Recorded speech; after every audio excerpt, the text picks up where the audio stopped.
Hello friends, welcome to sky study channel. तो friends, सबसे पहले तो आपको बहुत बहुत लोहड़ी की मुबारकबाद। और फ्रेंड्स, आज का जो हमारा टॉपिक है वो टीजीटी आर्ट्स से रिलेटेड है। आज आर्ट्स से रिलेटेड बहुत सारे क्वेश्चन लेके आई हूँ और ये जो है प्रीवियस एग्ज़ाम में पूछे गए हैं। तो फ्रेंड्स, आपने अगर मेरी प्रीवियस वीडियोस नहीं देखी हैं तो वो देख लें, क्योंकि टीजीटी आर्ट्स का मैं मेनली अभी जो है तैयारी करवा रही हूँ। और इसमें पेडागोजी सेक्शन भी मैंने वो टीजीटी आर्ट्स नॉन मेडिकल या जेबीटी का एग्ज़ाम हो या टेट टू एचपी का, तो उससे रिलेटेड पेडागोजी और एचपी के करंट अफेयर जो डेली में वीडियोस डालती हूँ, तो आप वहाँ से देख सकते हैं। और वीडियो शुरू करने से पहले मैं आपको बता दूँ कि इसके डिस्क्रिप्शन बॉक्स में जो है आपको लिंक मिल जाएंगे मेरे वीडियोस को, जो टीजीटी आर्ट्स के मैंने पेपर डाल रखे हैं, तो ट्रिक्स भी डाल रखी हैं, तो वो सब मिल जाएगा, तो आप वहाँ से देख सकते हैं। और फ्रेंड्स, अगर आपको मेरी वीडियोस अच्छी लग रही है तो प्लीज़ सब्सक्राइब कीजिए चैनल और वीडियोस को शेयर कीजिए अपने फ्रेंड्स के साथ जो भी तैयारी कर रहे हैं, तो उनकी हेल्प हो जाएगी। तो हम स्टार्ट करते हैं। अब फर्स्ट क्वेश्चन है, which of the following sultan of Delhi has mention of his name in the literary work Padmavat written by Malik Mohammad Jayasi. तो मेनली ये क्वेश्चन क्या है कि हिंदी में से निम्न में से दिल्ली के किस सुल्तान के नाम का उल्लेख मलिक मोहम्मद जायसी की लिखी साहित्यिक बुक पद्मावत में हुआ है।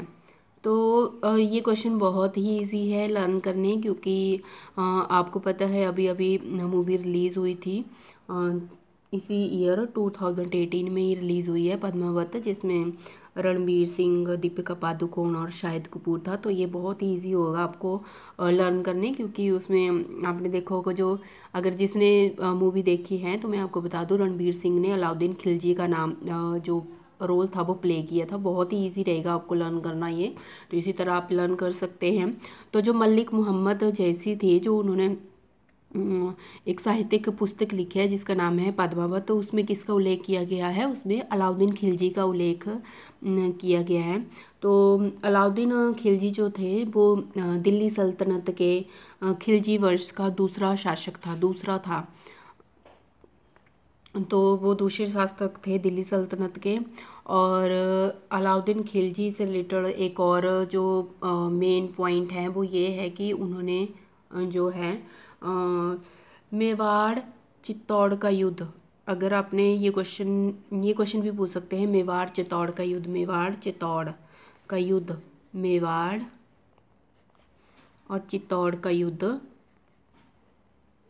भी अलाउद्दीन खिलजी से ही पॉपुलर हुआ है, क्योंकि अलाउद्दीन खिलजी जो थे, जो मेनली चित्तौड़ की रानी थी जिसका नाम पद्मिनी या पद्मावती था, तो उसकी सुंदरता पे मोहित हो गए थे, इसलिए उन्होंने मेवाड़ चित्तौड़ के राजा जो थे रतन सिंह, उस पर जो है हमला किया था। तो मेवाड़ चित्तौड़ का युद्ध भी अलाउद्दीन खिलजी से ही रिलेटेड है, तो ये याद रखना, मेवाड़ चित्तौड़ का युद्ध जो है वो किससे रिलेटेड है? अलाउद्दीन खिलजी। और अलाउद्दीन खिलजी कौन था? अलाउद्दीन खिलजी जो था दिल्ली सल्तनत का दूसरा शासक था। ठीक है। और ये भी पूछ सकते हैं कि अलाउद्दीन खिलजी या पद्मावत बुक जो है ये किसने लिखी है? तो वो लिखी है मलिक मोहम्मद जायसी ने, मलिक मोहम्मद जायसी। ये 3 क्वेश्चन बन गए इससे रिलेटेड। एक तो यही क्वेश्चन बन गया, एक मेवाड़ चित्तौड़ युद्ध बन गया, थर्ड बन गया कि पद्मावत बुक जो है किसने लिखी हुई है? तो ये है मलिक मोहम्मद जायसी। तो उन्होंने अपनी बुक में जो है सारा उल्लेख किया गया है पद्मावती से रिलेटेड, मेवाड़ चित्तौड़ युद्ध, वो सब कुछ उसने अपनी बुक में लिखा हुआ है। तो 3 क्वेश्चन इसी से तैयार हो गए आपके। नो नेक्स्ट है, विच ऑफ द फॉलोइंग सूफी सिलसिला वाज द मोस्ट पॉपुलर सिलसिला इन इंडिया? कि हिंदी में भी देख लीजिए क्वेश्चन, निम्न में से कौन सा सूफी सिलसिला भारत का सबसे लोकप्रिय सिलसिला है? तो इसका नाम है चिश्ती। चिश्ती जो है भारत का सबसे पॉपुलर, सबसे लोकप्रिय जो है ये सूफी सिलसिला है। और सिलसिला मीन्स क्या है? सिलसिला जो है एक अरबी शब्द है और जिसका अर्थ होता है कनेक्शन, मतलब कनेक्ट करना, जैसे कनेक्ट करते हैं किसी चीज़ को, तो कनेक्शन इसका मेन अर्थ है।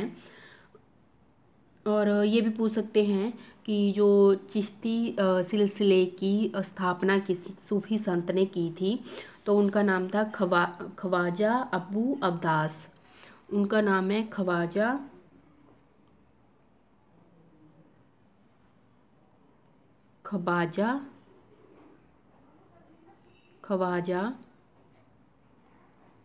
अबू अब्बास।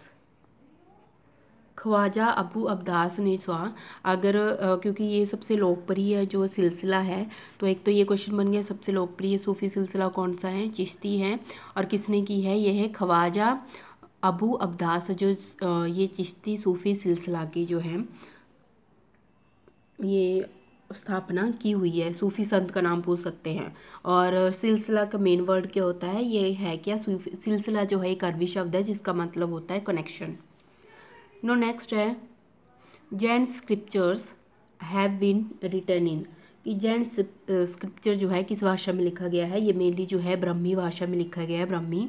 तो याद रखना है जैन स्क्रिप्चर। या इसके फाउंडर भी पूछ सकते हैं, फाउंडर ऑफ जैनिज्म कौन है, फाउंडर वैसे तो आपको सभी को पता ही होगा, महावीर जैन जी। महावीर जी जो हैं इसके फाउंडर है जैनिज्म के, महावीर।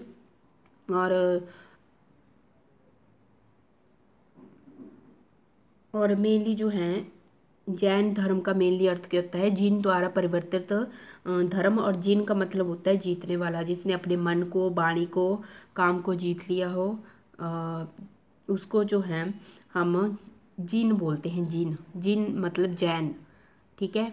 तो मतलब जो आपने देखा ही होगा जैन धर्म वाले जो बंदे होते हैं उनका पूरा कंट्रोल होता है अपने माइंड पे, अपनी पूरे जो वो काम करते हैं, अपनी बॉडी पे, सब पे कंट्रोल होता है। तो जिन मतलब जिन का अर्थ होता है जीतने वाला, जिसने अपने पूरी जो बॉडी है पूरी उसके कंट्रोल कर रखा है।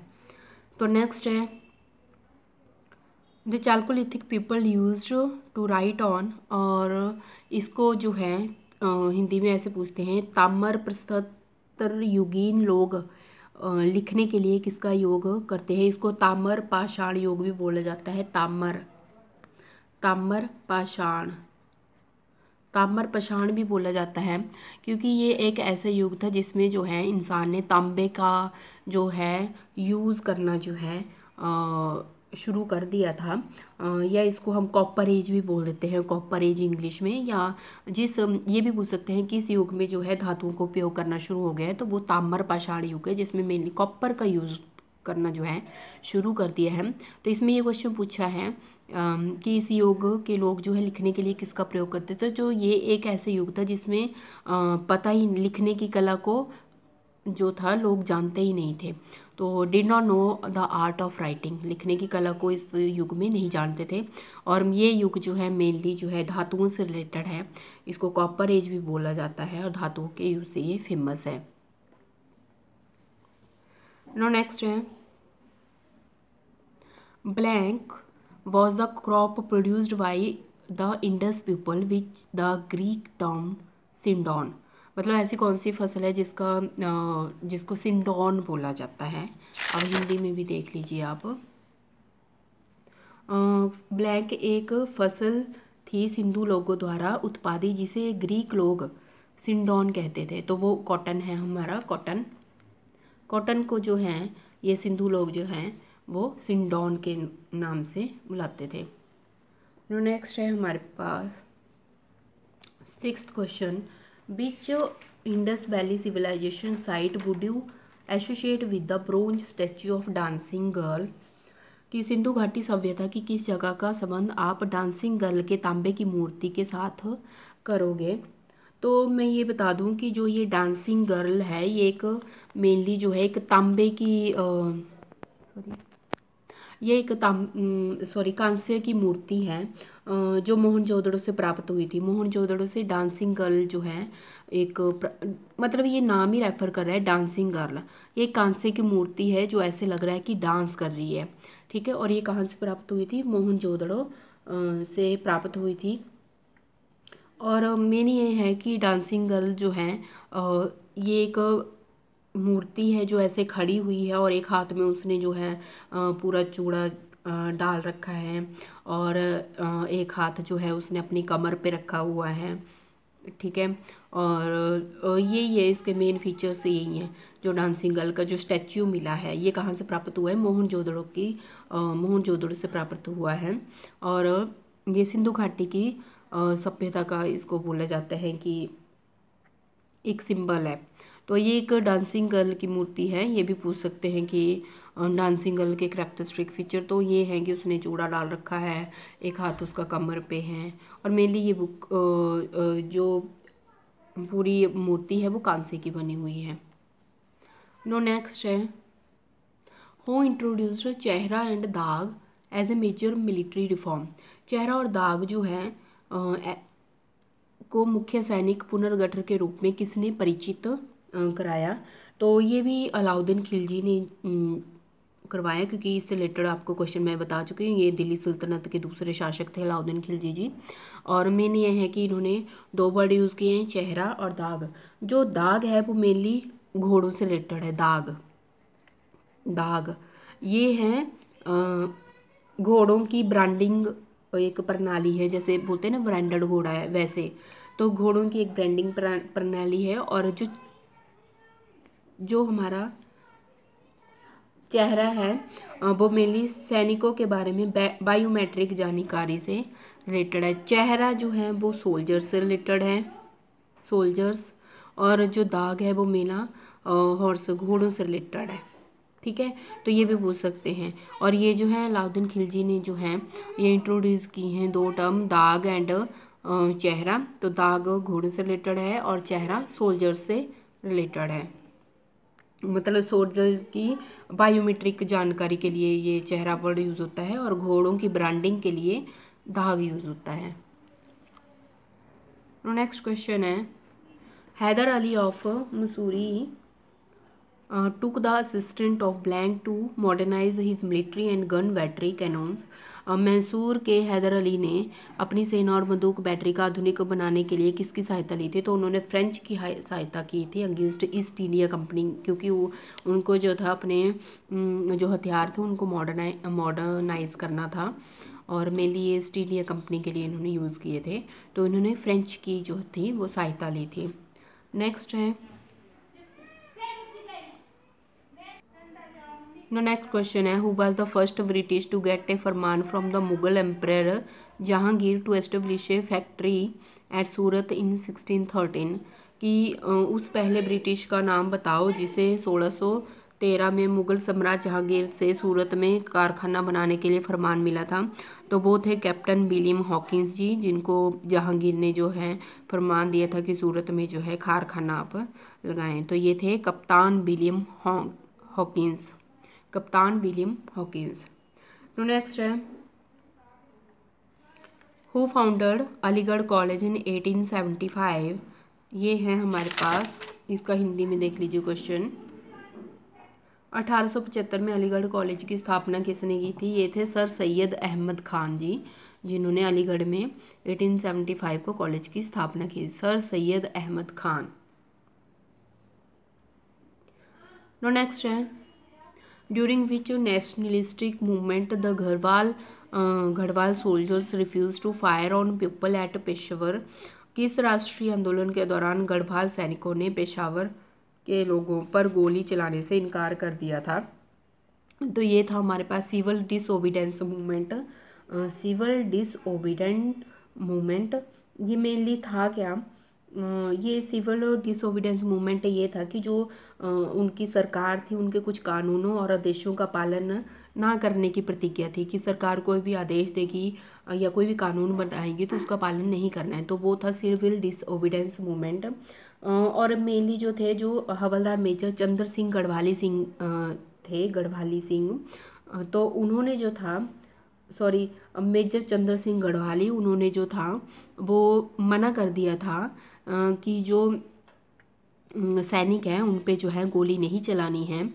और उन्होंने जो है ये ब्रिटिश सरकार का विरोध कर दिया था उसके बीच में रहते हुए, क्योंकि उनको लगता था कि जो सैनिक हमारे भारत के लिए लड़ रहे हैं हम उन पे जो है गोली नहीं चलाएंगे। तो ये थे हमारे हवलदार मेजर चंद्र सिंह गढ़वाली जी, जिनकी अध्यक्षता में जो थे उन्होंने अपने सैनिकों को मना कर दिया था कि इन पे गोली नहीं चलानी है।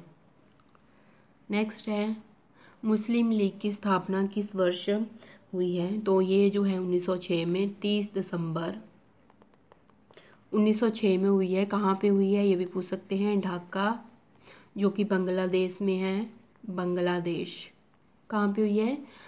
30 दिसंबर 1906 को मुस्लिम लीग की स्थापना हुई है, जो ढाका बांग्लादेश में है। और ये लीग जो है मेनली मुसलमानों के लिए काम करती हैं। और अगर इसके संस्थापक पूछे जाते हैं, ये संस्थापक भी पूछ सकते हैं, तो वो हैं ख्वाजा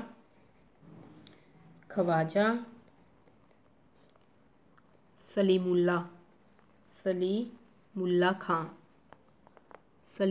खां इसके संस्थापक है।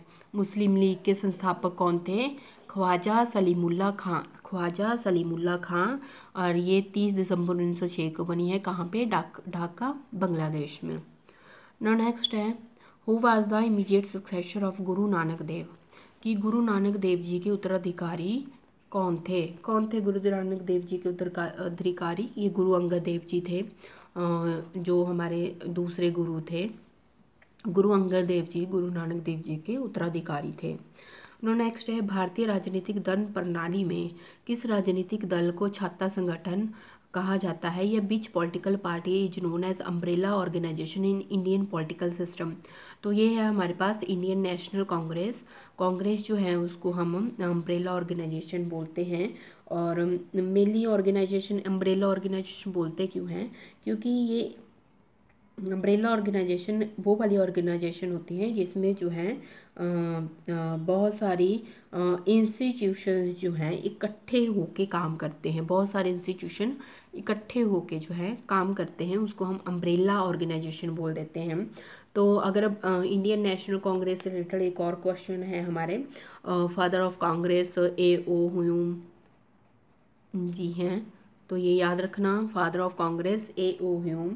और कब हुई है इसकी स्थापना? 1885 में हुई है, जो हमारी कांग्रेस जो है बनी है 1885 में। ये 2 क्वेश्चन है, ये भी इम्पोर्टेंट है, कौन है इसके संस्थापक और कब हुई है ये? 1885 में। नेक्स्ट है, रजिया सुल्तान दिल्ली की शासिका कब बनी? रजिया सुल्तान जो है कब बनी थी दिल्ली की शासिका? तो रजिया सुल्तान, पहले तो मैं आपको बता दूं कि रजिया सुल्तान जो थे, जो first and only female ruler थी दिल्ली सल्तनत की, मुस्लिम रूलर दिल्ली सल्तनत की, ठीक है। और मेनली जो है इन्होंने 1236 में जो है ये दिल्ली की शासिका बनी थी। और ये जो है इल्तुतमिश की बेटी थी। और इल्तुतमिश जो था पहला राजा था जिसने किसी लेडी को जो था वो मतलब अपना पद जो दिया था, ठीक है। तो रजिया सुल्तान जो है 1236 में बनी थी। और कब तक चला है ये? 1236 से 1240 तक शासिका थी दिल्ली की, ठीक है। और ये भी पूछ सकते हैं, name the first and only female Muslim ruler of Delhi सल्तनत, तो वो रजिया सुल्तान है, ठीक है। नेक्स्ट है, पंचशील का सिद्धांत किसने दिया है? Who gave the theory of Panchsheel, concept of Panchsheel? तो वो पंडित जवाहरलाल नेहरू थे जिन्होंने पंचशील का सिद्धांत दिया था। पंच मतलब होता है 5, तो उन्होंने जो थे वो 5 ऐसे पॉइंट रखे हैं जो बहुत ही इंपॉर्टेंट है। उन्होंने सबसे पहले बोला कि सभी देशों द्वारा अन्य देशों की अखंडता और प्रभुसत्ता का सम्मान करना, दूसरे देशों के आंतरिक मामलों में हस्तक्षेप नहीं करना, तीसरा है दूसरे देश पर आक्रमण ना करना, फोर्थ है परस्पर सहयोग एवं लाभ को बढ़ावा देना, और फिफ्थ है शांतिपूर्वक जो है जो सैन्य नीति है उसका पालन करना। तो ये 5 जो है उन्होंने पॉइंट रखे थे जिसको हम पंचशील का नाम देते हैं। कंसेप्ट ऑफ पंचशील पंडित जवाहरलाल नेहरू ने दिए हुए हैं। नेक्स्ट है 17, what is the main source of information about Indo Greek rulers? को क्या है हिंदू यूनानी शासकों के बारे में जानकारी का मुख्य स्रोत क्या है? ये सिक्के हैं, जो सिक्के हैं उनसे पता लगाया जा सकता है इसके बारे में। नेक्स्ट है दीन इलाही किसने शुरू की? ये अकबर ने शुरू की है, दीन इलाही। तो ये बहुत इंपॉर्टेंट क्वेश्चन है, ये प्रीवियस वीडियो में भी दीन इलाही से रिलेटेड एक क्वेश्चन था, वो भी देख सकते हैं। मैं लिंक जो है आपको डिस्क्रिप्शन बॉक्स में डाल दूंगी। नेक्स्ट है the famous temple of Mahabalipuram were built during the rain of. Mahabalipuram के प्रसिद्ध मंदिर किस शासक के शासन के अंतर्गत बने? तो ये थे पल्लव। पल्लव जो थे, जो पल्लव वंश है वो मेनली अपनी महान जो वास्तुकला के लिए जाने जाते हैं, और मेनली जो है उन्होंने अपने संस्कृति का विकास किया है। ठीक है, उन्होंने राजनीति पे इतना फोकस नहीं किया था, मेनली उन्होंने संस्कृति के विकास पे अपना फोकस किया था। और पल्लवों की राजधानी है कांचीपुरम, ये भी पूछ सकते हैं पल्लवों की राजधानी, तो वो है कांचीपुरम। और जो ये मंदिर जो है महाबलीपुरम, ये तमिलनाडु में है। तमिलनाडु, महाबलीपुरम तमिलनाडु में है। ठीक है, और एक और क्वेश्चन था कि इनकी कौन कौन सी भाषाएं थी पल्लव की जो फेमस थी। ये मेनली जो है तेलुगु, तमिल, मेनली जो पल्लव थे वो तेलुगु, तमिल और संस्कृत, ये तीनों भाषा जो थी वो इसकी पल्लव वंश की मेन फीचर है, मतलब ये भाषाएं बोलते थे। ये भी क्वेश्चन पूछ सकते हैं कौन कौन सी लैंग्वेजेस, तेलुगु, तमिल और संस्कृत। और मेनली जो है अपनी वास्तुकला के लिए कौन जाने जाते हैं? पल्लव, ये भी पूछ सकते हैं। ठीक है, और ये महाबलीपुरम जो है तमिलनाडु में है। ठीक है, no next question, last one. For the first time, in which period of Indian history was the registration of birth and death of people introduced? कि भारतीय इतिहास में पहली बार लोगों के जन्म एवं मृत्यु का पंजीकरण किस काल में किया गया?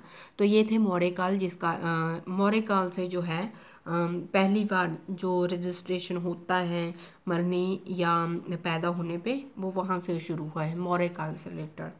तो फ्रेंड्स, ये थे कुछ इंपॉर्टेंट क्वेश्चन, ये प्रीवियस एग्जाम्स में आए हुए हैं।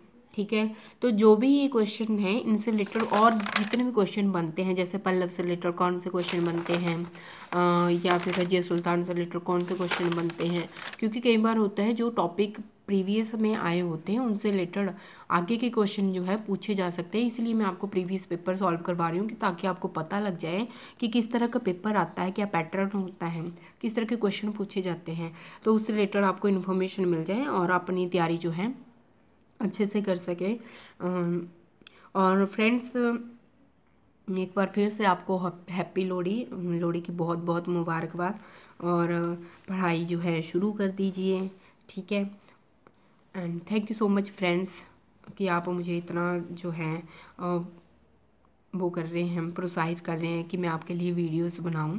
तो थैंक यू सो मच। और अगर आपको मेरी वीडियोस अच्छी लग रही है तो प्लीज़ सब्सक्राइब कीजिए और बेल आइकन पे टिक कीजिए ताकि कोई भी अपडेट हो वो आपको मिल सके। तो thank you so much friends, have a good day.